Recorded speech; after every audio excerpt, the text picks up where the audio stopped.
This video ranks all of the legendary brawlers from worst to best. Now you may not have all of the legendary brawlers, but I still highly recommend you watch to the end of this video so you know which legendary brawler to unlock and max out next. Alright guys, coming in at the worst legendary brawler in the entire game is Chester. Now Chester's been such a terrible brawler inside this game because he received 6 massive nerfs inside of January, but he still struggles in this meta because of his RNG. Basically, not knowing which super you're going to be getting next really screws you over in tight situations. There may be some situations inside of a game where you need to be breaking walls and using the candy popper super, but sometimes maybe you just get unlucky and the next super you end up getting is pop rocks. So yes, even though this may be kind of fun for some people, overall inside of this meta this makes him pretty weak. The main reason why Chester was so strong back then was because he was able to like 2 or 3 tap brawlers. I mean, you can still do that sometimes, but it's just a lot harder because of his damage nerfs. Now Chester could still be a decently viable option if you guys are playing on maps that have a lot of walls and bushes, mostly because those are the kind of maps where you'll probably be facing a lot of tanks. As long as you guys waste your first 2 shots, so then you guys have the 3 and 4 bells attack next, that is when you can really burst down a lot of brawlers and you'll catch them off guard. And also with Chester, you need to be getting close to people as much as possible because you need to be trying to hit as much bells as you guys can. So that is why playing on maps that have a lot of walls and bushes so you can get close up to people is very crucial when playing Chester. Alright guys, coming in at number 6 we got Leon. Now Leon did receive a health buff back in September, increasing his total health from 3200 to 3400. Now let's be real here, that health buff in September is not going to make him that much stronger inside of this meta. The only time you guys will really be seeing any Leons inside of Brawl Stars right now is inside a showdown or maybe game modes like knockout and bounty.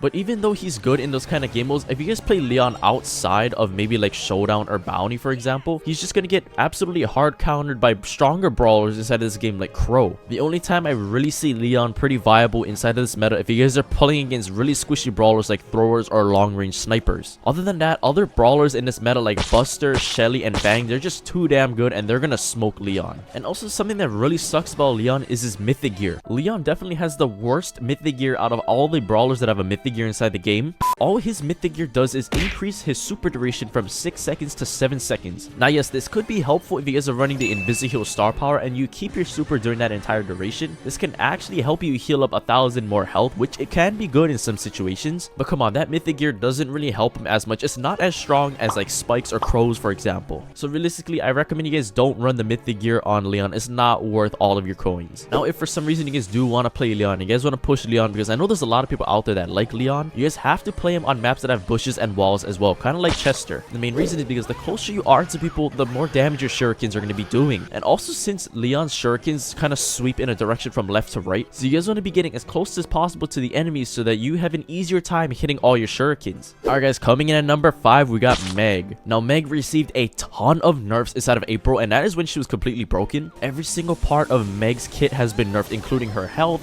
her damage, her gadget, and her star powers. They were all nerfed. So you guys are probably saying, Brent, how the hell is Meg still better than Leon and Chester then? She's still going to be good inside this game because of her mechanic changes. For example, like spawning back after dying. She can spawn back in her mech suit and that saves so much time with her. And also with brawlers that are very strong like Bang and Buster right now, Meg is going to be a very strong brawler to deal with those kind of anti-tanky brawlers. Now Meg can still do quite a bit of damage as well, even though her damage did get nerfed. And even if you guys get your mech destroyed, it's okay because Meg's normal attack range is still long, so you can still chip people away and still charge your super rather quickly. Now if you guys are going to be playing Meg, I highly recommend you guys play her in control oriented maps, for example game modes like Hot Zone and Gem Grab, mainly because Meg's attack and swipe and everything like that is so good for keeping control. And especially with her just spawning back inside that mech every time she goes down, it's just going to be very annoying and difficult for the enemy team to take you down. Alright guys, coming in at number 4 we got Sandy. His recent buff has what really helped him inside this meta because his supercharge rate has been decreased from 7 hits to 6 hits. But the reason why Sandy is still going to be placing at number 4 is because his DPS still isn't enough to take out the strongest brawlers in the game. If you guys face like Buster, Bang, and Shelly just theoretically, he is going to really struggle being able to deal enough DPS to take them down. The only time Sandy will be pretty viable in this meta is when you're playing against very weak brawlers that he can basically 3-tap. Now obviously when you guys are pushing Sandy, you guys want to be playing him on the maps that have a lot of walls and bushes. Sandy's mobility and his movement is very sleek, so you guys want to be maneuvering around walls and kind of peek shooting with him. And also since Sandy's range isn't the greatest, this is another reason why you need to get as close as possible to the enemy so that you can actually hit them. Now as far as game modes go, you guys clearly want to be playing Sandy on game modes that are very control oriented as well. Game modes like Hot Zone and Gem Grab are going to be very good for Sandy, mostly because if you guys can chain your Sandy super and you guys can keep on placing it on top of the map and hiding your teammates, Sandy paired up with the right brawlers is going to be very disgusting busting, and basically the enemies are not going to want to go inside your sandstorm. This is very important, especially if you guys throw your sandstorm on top of the gem mine, for example. The enemies are not going to want to go inside of it because they could take damage if you guys are using the rude sand star power, or they could have the chance of getting absolutely blown to bits by your teammates that are hiding in the sandstorm. So yes, even though Sandy has been getting buffs and he isn't the greatest DPS brawler, because of his versatility, mobility, and how strong he can be with a certain comp, that is what makes him still a pretty good legendary inside this game. Alright guys, coming in at number 3, we got Amber. Now, Amber hasn't really been touched in any of the recent balance changes for quite a while. The recent nerf to her was to her mythic gear, and the slowing effect was decreased from 20% to 10%. Now Amber is going to be placing in the top 3 legendary brawlers because of how much damage she can still do. She is still going to be a very good anti-tank brawler to deal with the most tankiest brawlers inside this game.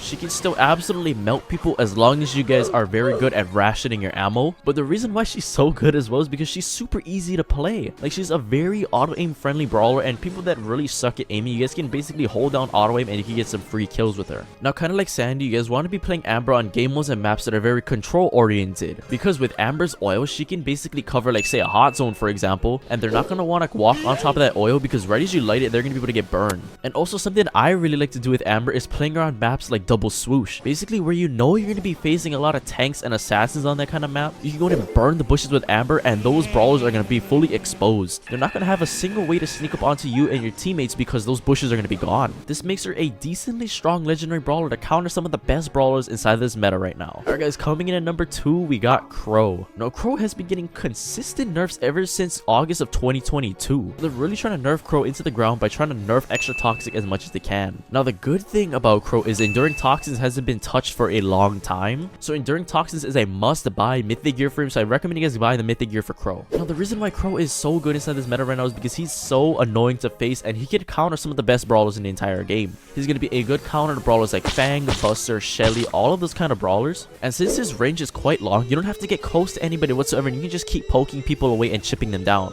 Now another reason why Crow is so good inside this meta is because you can scout bushes so easily. With brawlers, especially like Bull and Jackie getting their hypercharges and people are going to try to push them, Crow is going to be a very solid brawler to try and expose those people that are hiding inside the bushes. So I highly recommend you guys are pushing Crow, you guys try to peek those bushes, expose the brawlers that are hiding inside of them, and make sure they can't sneak up on you or your team. Alright guys, coming in at the number 1 legendary brawler inside the entire game is Spike. Now one of the main reasons why Spike is going to be the best legendary brawler inside the game is because he actually has a hypercharge. None of the legendary brawlers inside the game currently has a hypercharge. Now having all of those stat buffs during hypercharge, like increased speed, increased damage, and increased shield, it just makes a brawler that much stronger and it really buffs them inside the meta. But the main reason why Spike is so good is because he is probably the best anti-tank brawler in the game right now. I mean, when you look at how much damage he can do if you guys are close up and you guys can connect with every single shot, he can really burst down some of the tankiest brawlers inside the entire game. Now I highly recommend when you guys are playing Spike, you guys play him on game modes and maps that are very control oriented as well. Mostly because when you guys use your super, you're going to be able to control a certain part of the map. Enemies are going to be slowed down drastically if they're standing inside of it, and they're also going to be taking quite a bit of damage, and it's going to be basically a free kill for you and your teammates. And especially if you guys are playing against people that don't really have a lot of experience dodging curveball, you can use this to your advantage and try to hit people that are hiding behind walls to make sure they are not healing up. Now I know I'm going to get a lot of angry people saying, "Bro, Bren, why is Spike better than Crow? Crow is actually better than Spike."